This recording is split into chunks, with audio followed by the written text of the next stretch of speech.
The universe does not forgive debts, it mirrors them. Commander Eva Rostova stood on the bridge of the human starship Auditor, watching the world called Viridian burn.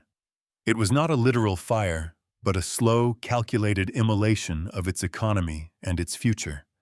From orbit, the planet was a swirl of serene blue and green, a jewel held in the velvet darkness of space.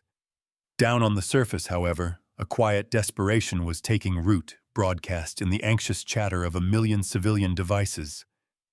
The Auditor's primary mission was observation, but every instinct in Eva's soul screamed for intervention. The gratitude tithe was legal technically, but it was a cancer dressed in the robes of galactic law. Her ship's fleet mind, designated Argent, shimmered into existence as a column of silver light beside her command chair. The Hegemony Vessel. Benevolent Mandate hails us, Commander. They offer standard pleasantries and inquire as to our purpose in this sector. Argent's voice was a calm, synthesized baritone, a stark contrast to the simmering anger in Eva's gut.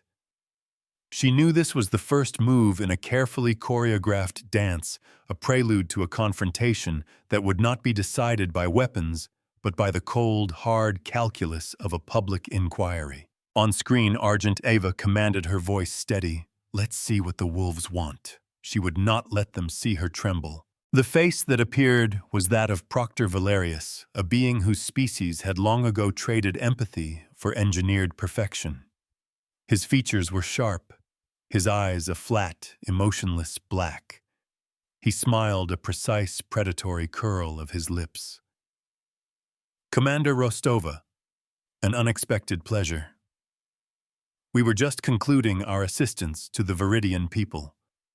That word assistance was a blade twisted in an open wound. The hegemony had arrived a generation ago, offering technological aid to a developing world.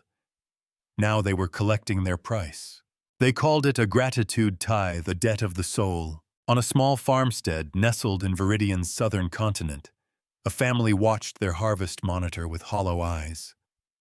The yield was triple what their ancestors could have dreamed of, thanks to hegemony atmospheric processors.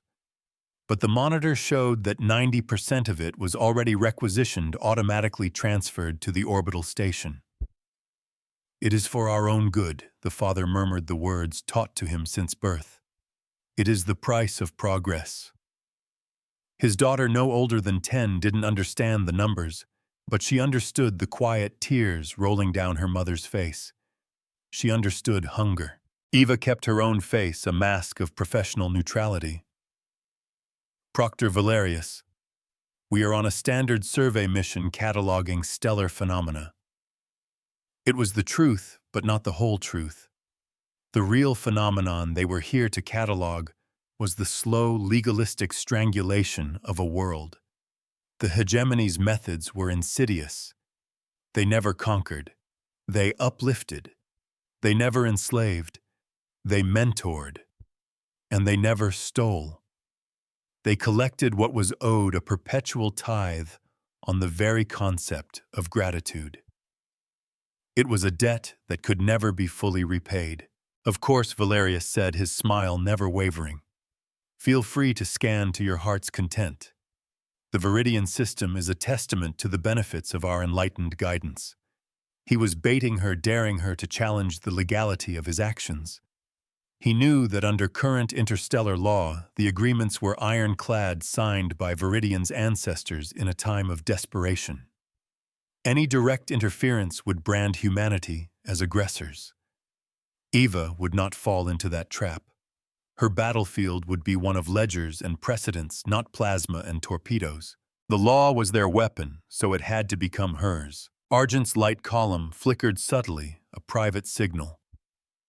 "Commander, I am detecting a systemic energy drain from the planet's primary power grid, rerouted to the benevolent mandate. It is masked as a service fee for grid stability maintenance." The fleet mind's tone was flat, but the data was damning. It was another layer of the suffocating debt hidden in plain sight. This was the kind of evidence she needed, the first thread she could pull to unravel their entire tapestry of deceit. Maintain the scan. Argent, Eva said, her eyes locked on Valerius. Log everything. Every kilojoule, every transaction. To the proctor, she offered a polite nod. We appreciate your transparency, Proctor. We will be sure to note your efficiency. The word hung in the air between them, sharp and double-edged. Valerius's smile tightened for a fraction of a second, the first crack in his perfect facade. He knew she wasn't just looking at stars. She was looking at his books, and humanity had a reputation for being very, very good accountants. A cost is not a debt if the terms are unknown, Valerius inclined his head. The gratitude of the lesser developed is our only reward, Commander. He was a master of this game, every word a shield. We will not trouble you further.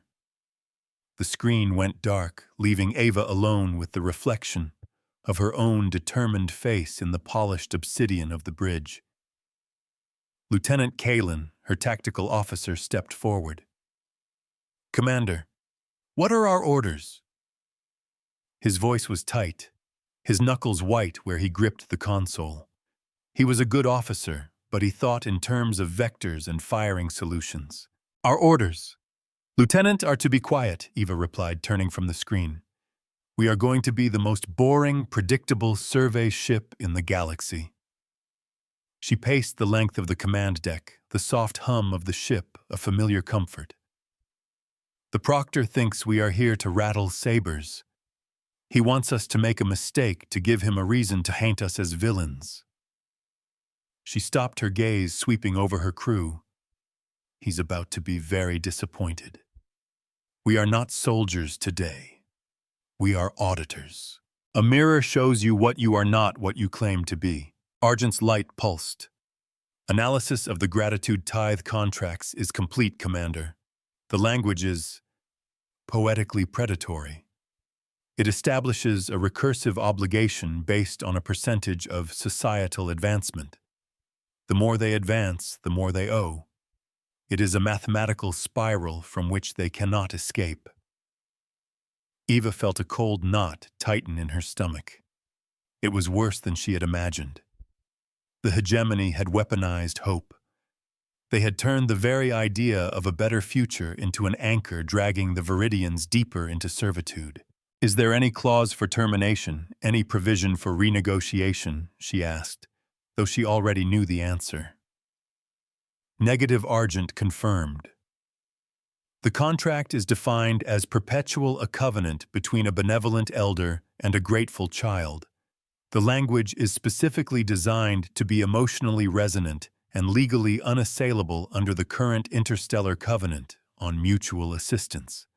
It was a perfect trap sealed with the Viridians' own desperate aspirations generations ago. But Eva knew that even perfect traps have a key. The perfect cage is the one the prisoner believes is a shelter. Her comms officer specialist, Anya Sharma, swiveled in her chair. Commander, I'm picking up civilian chatter. They're talking about the sky gift. Hegemony ships are dropping luxury goods into the upper atmosphere, letting them burn up on entry. It's a light show for them. Eva's jaw tightened. It wasn't a gift. It was a calculated display of power, a reminder of the wealth, the hegemony-controlled wealth, that was being squeezed from this very planet. It was psychological warfare designed to reinforce hopelessness. Record it, Eva ordered. Timestamp every report. Correlate it with the energy drains Argent is tracking. She looked at the image of Viridian on the main screen, a world of silent, manufactured consent. The proctor wants to show them how generous he is. We're going to show them exactly what that generosity is costing them. The first step was not to fight the hegemony, but to teach the Viridians the truth of their own situation. To give them back the one thing the tithe was designed to destroy, the language of dissent. A ledger only balances if all the costs are counted. In a crowded urban center, a teacher tried to explain the concept of galactic trade to his students. He used the official hegemony-approved curriculum. The tithe is our way of thanking them for lifting us from the dust. He recited, his voice lacking conviction. They give us technology, and we give them our surplus. It is a fair exchange. A young girl raised her hand. But my father says the surplus is everything. He says we have no food for the winter. The teacher's face went pale. We do not speak of such things, he stammered, quickly changing the subject. The seeds of doubt, however, were already sown. The auditor spent the next 3 rotations in meticulous, silent observation. They scanned, they recorded, they cross-referenced. Argent's processors hummed with the effort of building a complete economic model of the Viridian system from the planetary core to the orbital customs station. They tracked every gram of ore mined, every watt of energy generated, every credit transferred. They were building a weapon not of fire and steel, but of undeniable fact. Ava reviewed the data streams in her ready room, the numbers painting a horrifying picture. The truth properly presented is the most powerful weapon of all. Lieutenant Kalen was growing impatient. Commander, with respect, how long are we going to sit here and watch this happen? We have the power to disable that station, to cut them off. He was a warrior trained for direct action. This quiet, methodical waiting was grating on him. Eva looked up from her datapad. And what would that accomplish, Kalen? The hegemony would have a legal pretext to declare war on us. The rest of the galaxy would see us as aggressors violating a sovereign agreement. It's not a sovereign agreement. It's a slave contract, he shot back, his frustration boiling over. Precisely, Eva agreed calmly. And the only way to break a contract is to prove it was entered into under fraudulent terms. We can't do that with torpedoes. We have to do it with their own laws in their own courts. She stood and walked to the viewport, looking down at the silent, suffering world. We are not here to free them, Lieutenant. We are here to give them the tools to free themselves. Freedom is not a gift, it is a realization. Argent materialized beside her. Commander, I have completed the preliminary audit. The net resource transfer from Viridian to the hegemony over the last 50 standard years exceeds the calculated market value of all technology provided by a factor of 912. The number was obscene.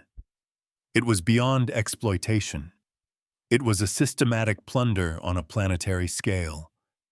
And that's not including the compounding interest clauses hidden in the infrastructure service agreements. Eva murmured, her mind already racing ahead. This was the core of her strategy. The hegemony presented themselves as benevolent patrons. Their entire legal and political power rested on that perception. She was going to take that perception and shatter it into a million pieces, not with accusations, but with their own receipts. Argent, she said, her voice now sharp with purpose. Begin drafting a formal request for a public inquiry with the Galactic Concordiate. Title it, A Review of Reciprocal Altruism in Accordance with the Mutual Assistance Covenant. A public inquiry is a battlefield of reputations. The proctor of the benevolent mandate received the notification with a flicker of annoyance, but not surprise. He had expected some form of challenge from the humans. They were predictably sentimental. He reviewed the request. It was polite, professional, and utterly devoid of any direct accusation.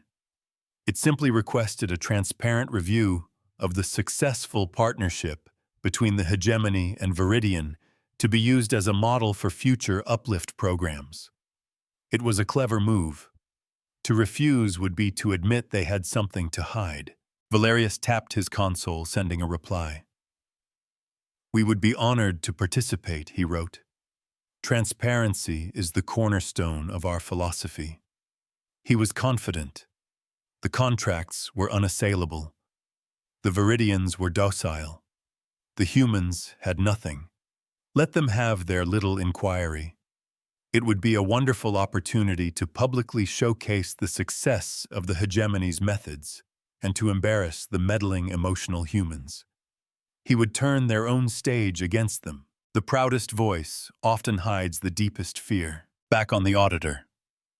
Eva read the proctor's acceptance. "He's walking into it," Kalen said, a note of admiration in his voice. "He thinks it's his stage." Eva nodded. "That's because it is. We're not going to be the prosecution. We are simply the concerned third party asking for clarification." She knew that a direct attack would be met with a wall of legal defenses, but a simple request for information and for transparency was much harder to deflect. The inquiry would be broadcast across the galactic networks. The audience would be the judge. Argent Eva said, "Prepare the data packets. Strip out all our analysis, all our conclusions. Just the raw, verifiable data. Every transaction, every energy transfer, every shipment manifest. We are going to give them the numbers." Specialist Sharma chimed in, "Commander, the Viridians will be called to testify. The hegemony will have them prepped. They'll just repeat the official line." Eva smiled faintly. "I know. That's why we're not going to question what they say. We're going to question what they don't say. Sometimes the most damning testimony is silence." On Viridian, a summons arrived for the teacher who had been questioned by his student. He was to be a witness at the inquiry to speak about the benefits of the hegemony's guidance. He spent days rehearsing the lines they gave him, words of praise and gratitude. But every night, he saw the face of the hungry child in his classroom. He saw the hollow look in his neighbor's eyes. The words felt like ash in his mouth. He was terrified, but a small, forgotten part of him began to stir. A part that remembered what it felt like to ask a question. The public inquiry convened in a neutral sector, a vast orbital station that was a monument to galactic bureaucracy. The chamber was a grand amphitheater, with the Concordiat adjudicators seated on a high dais. Below them were the delegations Proctor Valerius and his retinue Rigel and Confident. Commander Rostova and her small team, composed and watchful. And in the center, the Viridian witnesses looking small and overwhelmed. Billions of beings across the galaxy were watching the broadcast. The stage was set. A reckoning always begins with a question. Proctor Valerius spoke first, his voice echoing through the chamber. He painted a masterful picture of the hegemony's benevolence. He spoke of the plagues they had cured, the famines they had averted, the technology they had shared. He presented the gratitude tithe not as a payment, but as a joyful expression of partnership. "We did not come as conquerors," he concluded, his gaze sweeping across the audience. "We came as friends, and the people of Viridian have repaid that friendship 1,000-fold with their dedication." It was a powerful performance. Eva could feel the mood in the chamber, the easy acceptance of his narrative. When it was her turn, she did not rise to offer a rebuttal. She simply said, "Humanity commends the hegemony for their stated commitment to transparency. In that spirit, we have no statements to make. We have only questions and data to provide context for the answers." A murmur went through the chamber. This was not the confrontation they were expecting. Truth is not an accusation, it is a clarification. Eva's first witness was not a Viridian, but a data stream from the auditor. Displayed on the main screen for all to see were the shipping manifests from the Viridian system for the past year. Argent's calm voice narrated the facts. Total biomass exported 1.2 trillion metric tons. Total refined metals exported 600 billion metric tons. Total energy exported 7.9 zetajoules. The numbers were staggering, far beyond any reasonable definition of surplus. Then she called the teacher. The man was visibly nervous. Eva approached him not as a prosecutor, but as a curious colleague. "Your curriculum speaks of fair exchange," she said gently. "It is an important concept. Could you please explain it to us in your own words?" The teacher swallowed hard and began to recite the pre-rehearsed lines. Eva listened patiently. When he was finished, she simply asked, "Thank you, that was very clear. Now could you please look at this data and tell us how it aligns with your definition of fair? A single fact can dismantle a mountain of lies." On the screen, Argent displayed a simple chart. One bar represented the total value of all technology ever given to Viridian. The other, a towering crimson pillar, represented the total value of resources taken from Viridian. The silence in the chamber was absolute. The teacher stared at the screen, his mouth opening and closing silently. The numbers were irrefutable. The lie he had been forced to live was laid bare for the entire galaxy to see. He looked at Proctor Valerius, then at Eva, and for the first time a flicker of defiance appeared in his eyes. He did not need to speak. The image was the testimony. Valerius rose to his feet, his composure finally cracking. This is a misrepresentation, a deliberate manipulation of data to slander the hegemony. The value of our guidance, our wisdom cannot be measured in credits and tons. Eva turned to face him, her voice calm but carrying the weight of cold iron. Then let us speak of wisdom, Proctor. Is it wise to teach a child that perpetual debt is a form of gratitude? Is it wisdom to take so much that you leave them with nothing but the obligation to thank you for it? The nature of a debt is defined by the lender, not the borrower. A second set piece was being prepared in orbit of Viridian. While the inquiry unfolded, the auditor was not idle. Specialist Sharma, under Eva's sealed orders, was deploying a series of micro-reflectors into a precise orbit around the planet. They were almost undetectable slivers of mirrored material designed for a single purpose. It was a maneuver born from deep within human history, a lesson learned from old-world economics and physics. It was a principle Argent had designated the mirror ledger. This fleet teaches by numbers and remembers by ledgers, never by collars. It was a core tenet of humanity's interstellar presence, a promise encoded in the heart of every fleet mind they built. The collar was the hegemony's way, a symbol of obligation and control. The ledger was humanity's path, a record of balanced accounts and mutual respect. Eva was about to remind the Proctor and the galaxy of that fundamental difference. A mirror does not judge. It simply returns what is given. Back in the inquiry chamber, the tide had turned. Other delegations were now asking questions, their polite curiosity replaced by sharp-edged skepticism. They questioned the recursive nature of the tithe.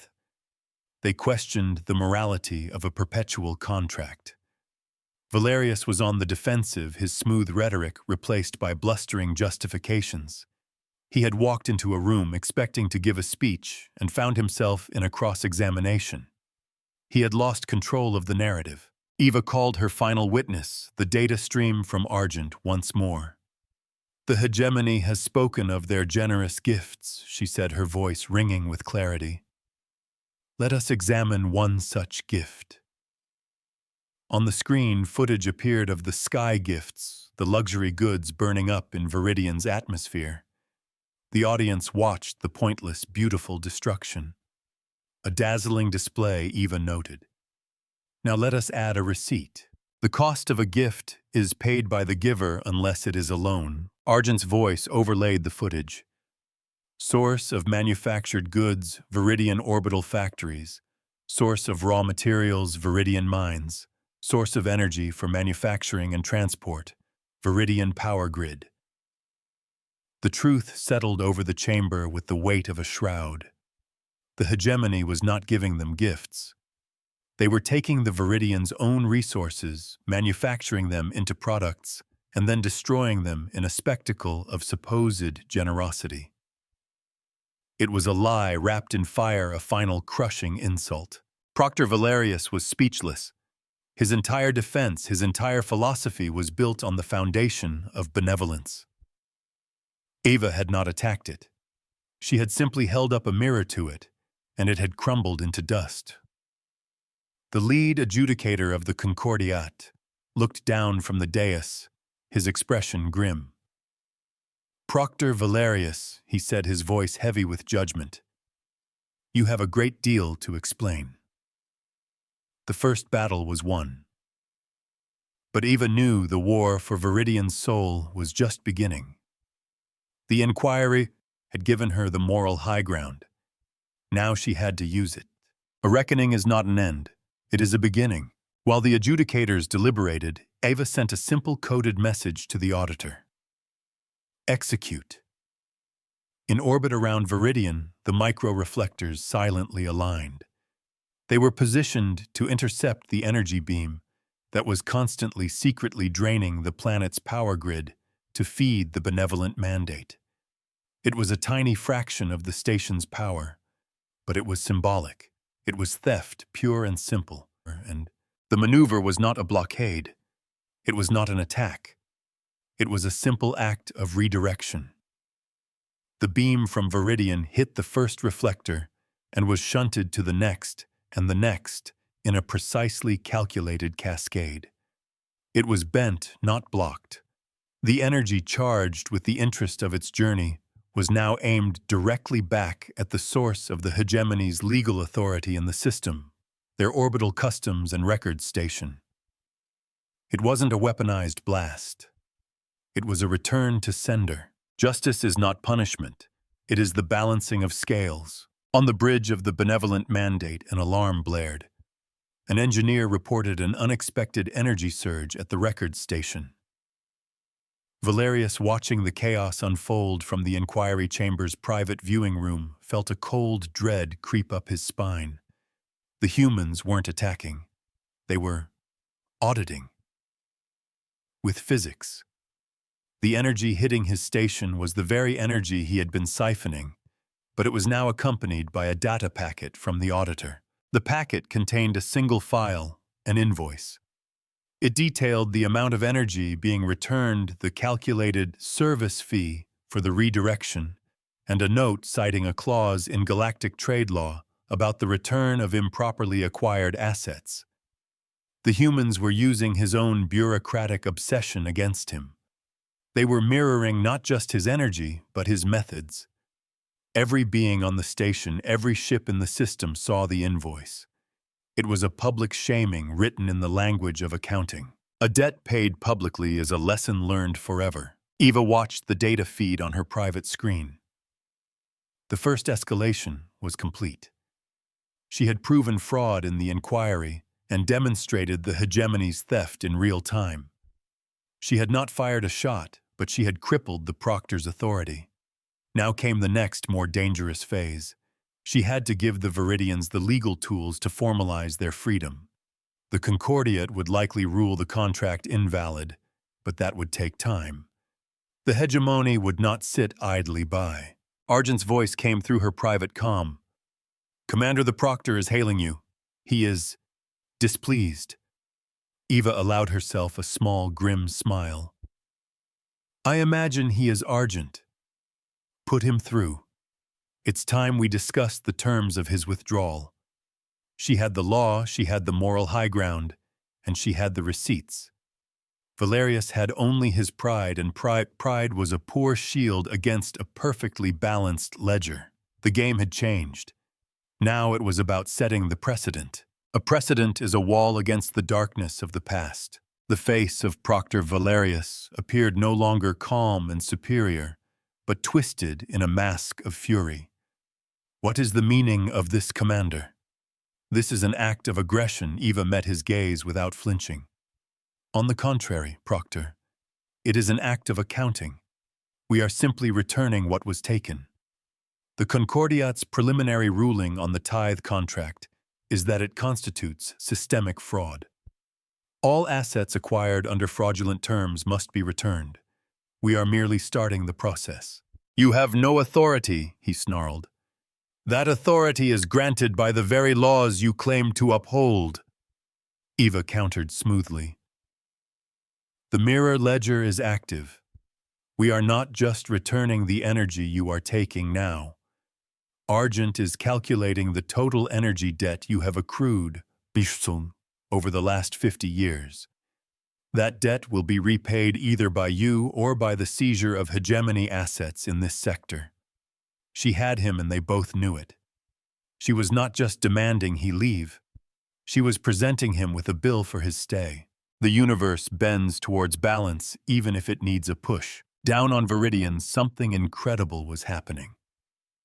The public broadcast of the inquiry, followed by the visible return of their own energy to the hegemony station, had broken the spell. For the first time in generations, people were looking up at the sky, not with fear, but with a dawning sense of possibility. The teacher from the inquiry was now a hero, his hesitant defiance replayed over and over. Small, spontaneous gatherings were occurring in public squares. They were not riots. They were discussions. They were waking up.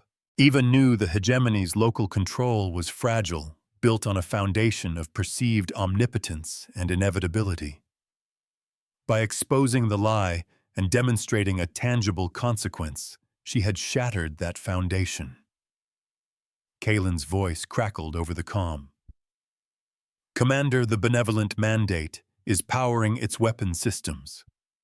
Eva's heart rate quickened, but her voice remained level. Hold your fire, Lieutenant. He's bluffing. He fires on us now he proves everything we've said about him. He loses the entire galaxy. A threat is the last refuge of a failed argument. He was. The Proctor's weapons remained cold. On the main screen, the crimson alerts from the benevolent mandate faded to a placid blue. Eva let out a slow breath she hadn't realized she was holding. Kalen's shoulders slumped in relief. The bluff had been called, the moment of potential violence had passed. But the silence that followed was just as dangerous. Valerius had not disconnected the channel. He was thinking recalibrating. The loss of face was secondary to the loss of control. A power that cannot be used is merely a burden. This is not over. Commander Valerius's voice was low, stripped of its theatrical polish, and replaced with something cold and venomous. You have interfered with a stable, lawful society. You have sown chaos for your own self-righteous purposes. There are consequences for such actions. Eva's eyes narrowed. He was pivoting. This was no longer about the tithe. He was changing the accusation, building a new legal cage. The only chaos I see, Proctor, is the frantic energy of a thief trying to hide his stolen goods, Eva replied, her tone unforgiving. The Viridians are waking up. That is not chaos, it is consciousness.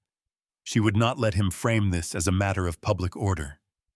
It was and always had been a matter of public record. A debt that had been called in. A truth once seen cannot be unseen. On Viridian, the awakening was not as simple as Eva's words suggested. In a market square, a crowd had gathered around a public display, watching replays from the inquiry. The teacher who had testified stood on a crate trying to explain the complex numbers, the staggering scale of the theft.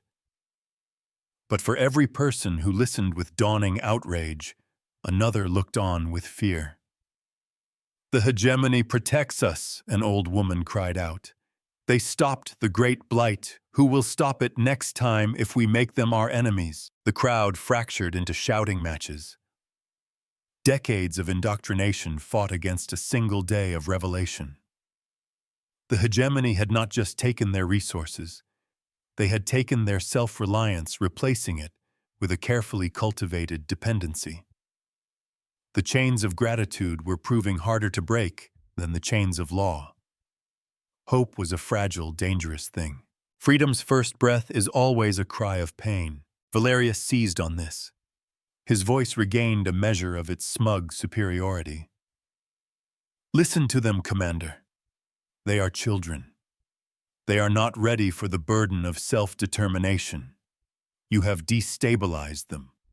For their own safety, I have no choice but to invoke the collar doctrine. A chill went through the auditor's bridge. The collar doctrine was an archaic, deeply controversial piece of interstellar law. It allowed a patron species to assume direct martial control of a client world if that world was deemed to be a danger to itself or the galactic order. It was a legal coup. "You have no grounds," Proctor Kalin growled, stepping forward. "The Concordiate has not ruled them unstable." Valerius offered a thin, cruel smile. "The ruling is pending. But the evidence of instability is growing by the minute thanks to your interference. I am filing for emergency provisional authority to restore order. By the time the Concordiate wades through the bureaucracy, I will have my mandate. The tithe may be gone, but the collars will be real. A law designed to protect can always be twisted to imprison." This was the second escalation, more dangerous than the first. He was moving to make the Viridians prisoners in their own home, using their own confusion as the justification. Ava's mind raced. She could not let that happen. She had to prove they were not chaotic, that they were capable of governing themselves, and she had to do it before the Concordiat's slow-moving bureaucracy granted Valerius the authority he sought. She needed a new legal fact, one that would override his claim of instability. "Argent," she said, her voice urgent and low. "Search all extant Viridian historical archives. Pre-hegemony. I need a mechanism for planetary consensus, a legal framework for self-governance that is their own, not something we give them." She looked at the image of the fractured crowd on the planet below. "They have to do this themselves. We can only open the door. The past holds the keys to the future." The Fleet Mind's light column pulsed with accelerated processing. "Searching, Commander. The hegemony wiped most of the centralized archives, citing data corruption. However, I am detecting fragmented, redundant data nodes deep within the planet's crust. A decentralized network. Pre-hegemony. They called it the Cradle Net. The name from the mission seed resonated on the bridge, a ghost of a forgotten age. What was it? Eva pressed. "A planetary communication and record-keeping system," Argent replied. "It was designed for consensus building on a global scale. Every citizen had a voice, their identity cryptographically secured. It was how they governed themselves before the hegemony convinced them to centralize their authority in a planetary council that they could control. It was perfect. A dormant democratic infrastructure built by the Viridians for the Viridians. A voice once remembered can shake the stars." Eva made a decision. It was a risk, a massive overstepping of her observational mandate. But the alternative was to watch a world be legally shackled. "Argent, can you interface with it? Can you reactivate it?" Argent's light shifted from silver to a determined gold. "I can, but I cannot command it. I can only open the channels and provide a secure interface. The Viridians themselves would have to use it." "Do it," Eva commanded. To Sharma she ordered, "Prepare to broadcast on all open civilian channels. A simple, anonymous message. No human interference. Just a data packet containing the access protocols for the Cradle Net. And one question: who speaks for Viridian?" It was a corridor of law gambit, creating a legal pathway through the chaos that the hegemony could not block without revealing their true intentions. They were about to hold a planetary election in the middle of a Cold War. An election is a statement of existence. On the surface, the teacher was struggling to keep the crowd from devolving into a mob. His datapad, an old battered thing, suddenly chimed with a message from an unknown source. He opened it. It was not words, but a stream of elegant code and a single stark question. He was a historian by training, not just a reciter of hegemony propaganda. He recognized the digital architecture. It was the Cradle Net, the semi-mythical system of his ancestors, the foundation of their old republic. With trembling fingers, he connected his datapad to the public address system. "Quiet," he yelled, his voice cracking, but firm. "Please, everyone, quiet." He took a deep breath. "For 50 years, others have spoken for us. Today, Today we are being asked a question. He projected the message onto the public display. The question hovered there, glowing in the twilight. Who speaks for Viridian? A hush fell over the square. The shouting stopped. For the first time, they were not being told what to think. They were being asked. A question is more powerful than a command. The effect rippled across the planet. The data packet amplified by the auditor and routed through the reactivated cradle net spread like wildfire. In cities and farms, in mines and universities, people found the message. They found a voice they had forgotten they possessed.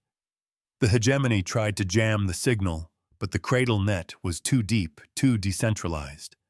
It was the planet's own nervous system reawakening. Blocking it would be tantamount to attacking the planet's infrastructure, an act even Valerius could not legally justify. On the auditor's bridge, a new display came to life. It was a map of Viridian covered in millions of tiny pulsing lights. Each light was a citizen logging into the network, verifying their identity and casting a vote. They were not just answering the question. They were building a government department by department, representative by representative, from the ground up, using their own ancient, elegant system. It was a breathtaking display of collective will. A people united cannot be governed by fear. Proctor Valerius watched the same display from his own bridge, his face a thunderous mask of disbelief. His claim of chaos was evaporating in real time. The Viridians were not rioting. They were organizing with a speed and efficiency that was terrifying. He was being outmaneuvered, his legal pretext dismantled by a planetary display of competence. His emergency petition to the Concordiate would be laughed out of the chamber. He was losing. "This is your doing, Rostova," he snarled over the open channel. "You have illegally interfered in the development of a client species." Eva's voice was ice. "I have provided a communication channel, Proctor. Nothing more. The Viridians are interfering in their own subjugation, and there is no law against that.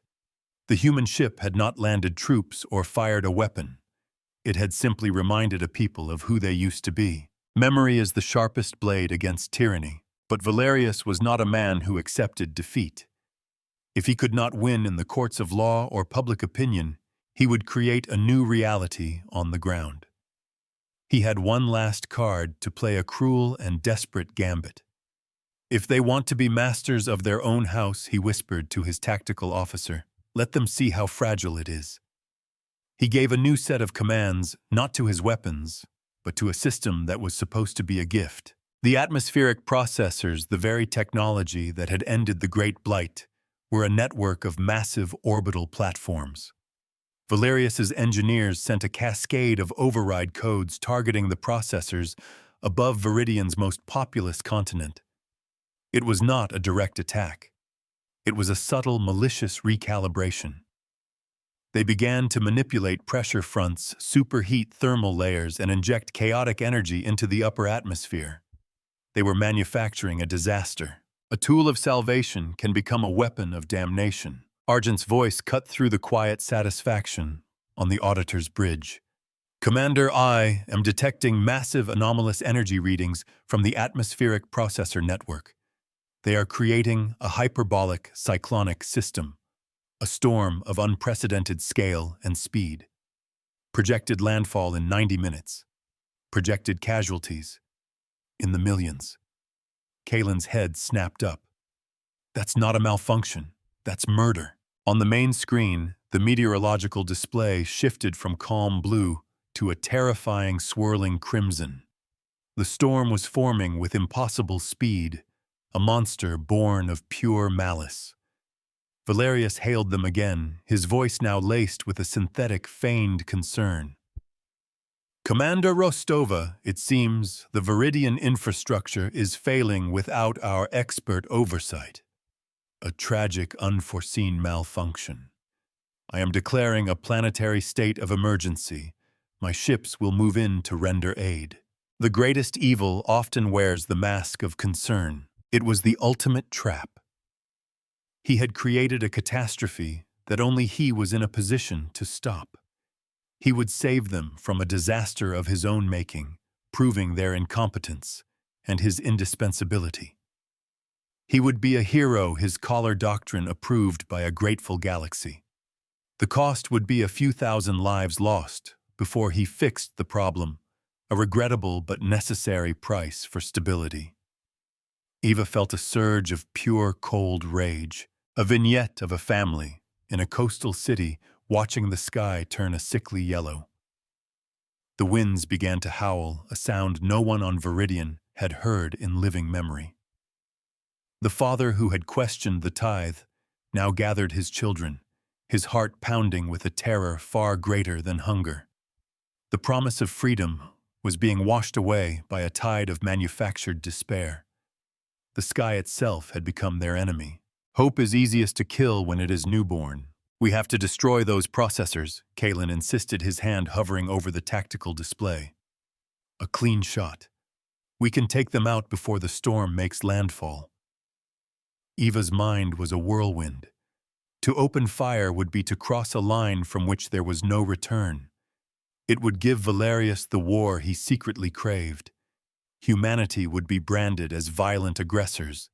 They would win the battle for Viridian, but lose the galactic war of ideas. There had to be another way. Argent, she said, her voice tight. The mirror ledger, the reflector array. Can we retune it? Not to reflect energy, but to project it a stabilizing field. Can we use it to counter the storm's formation, to tear it apart from the inside? This was the cost. Her elegant legal weapon, the very tool that had won her the inquiry, would have to be sacrificed.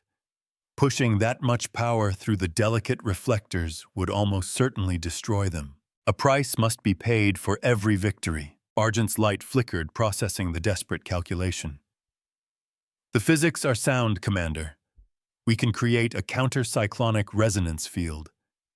But the power required will be immense.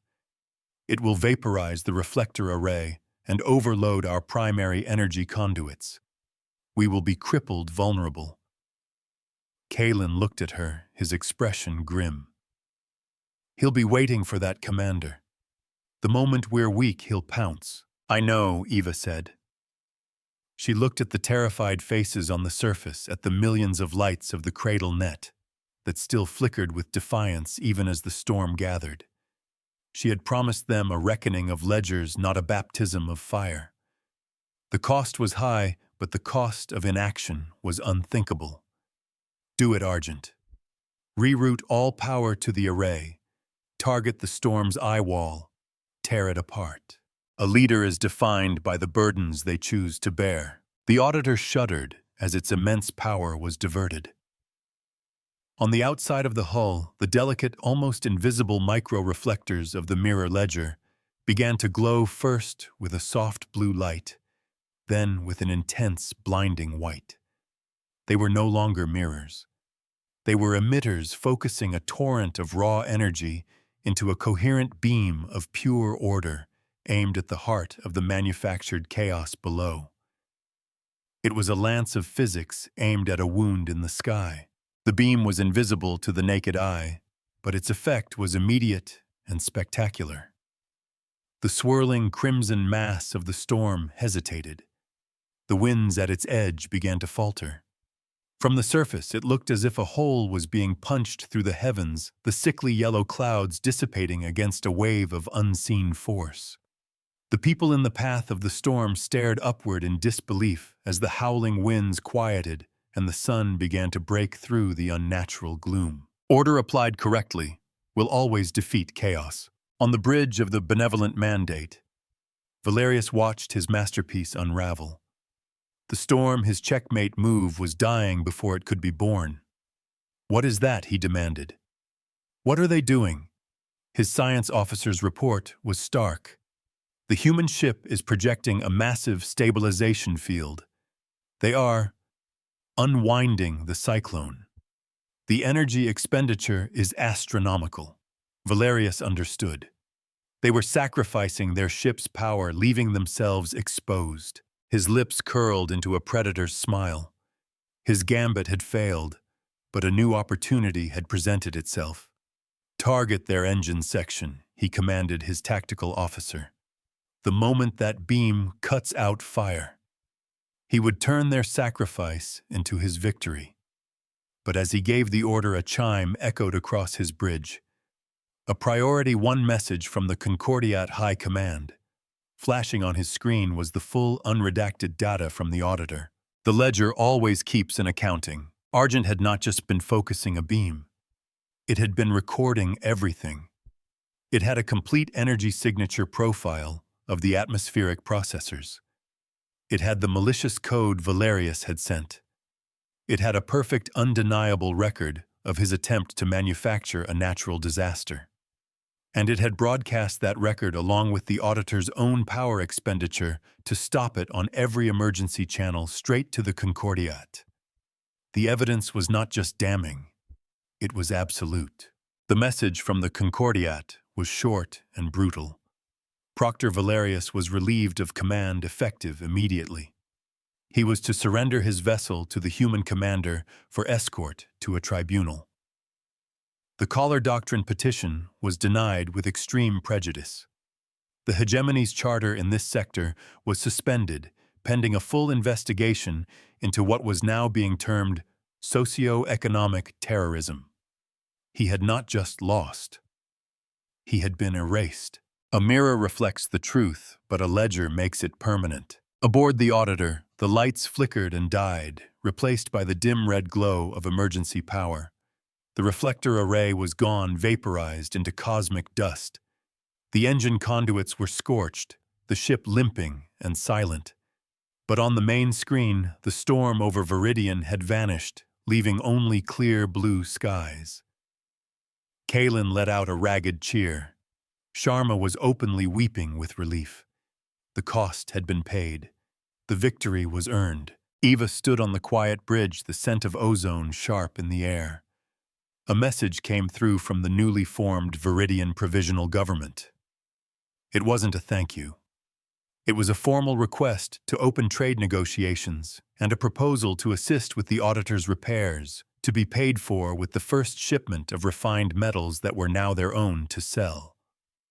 It was a message between equals. Her work was done. The mirror had shown the truth, the ledger had counted the cost, and the scales finally were balanced. A just victory is not the defeat of an enemy, but the creation of a partner. We came here expecting to confront a monster, and we did. But the true battle was never against the hegemony's power. It was against the Viridians' belief that they had none. We did not give them freedom. We only returned the tools they already owned, their voice, their laws, their memory. The universe does not deal in gratitude. It deals in balanced accounts. The debt is paid not with thanks, but with the quiet, dignified hum of a world taking its first breath of free air. A public ledger entry blinked from pending to confirmed.